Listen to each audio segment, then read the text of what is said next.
Coat सब्जल के इलाके संजरपुर में बहार का मौसम खुशियों की नवीद लेकर आता है। हर साल बहार की आमद के साथ ही सूफी बुजुर्ग पीर मूसा नवाब की दरबार पर रंगोरंग सकाफती मेला सजाया जाता है।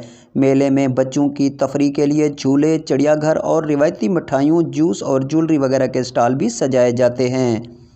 मेले में शुरका का कहना था, जी हम हर साल मेले में आते हैं, जैसे इस साल भी आए हैं। ये मेला लगा हुआ है, बहुत मज़ा आ रहा है, तो यहाँ आकर हम एंजॉय करते हैं। तो ऐसे इवेंट होने चाहिए, काफ़ी खुशी मिलती है। ये माशाल्लाह जी, ये छोटा सा शहर है और ये यहाँ पे बहुत अच्छा मेला सजा है और दूर दूर से लोग आते हैं और बहुत इंजॉय करते हैं। बच्चे झूले लगे हुए हैं और इसके अलावा ये जंपिंग और कश्ती वाला झूला है। माशाल्लाह बच्चे बहुत इंजॉय कर रहे हैं।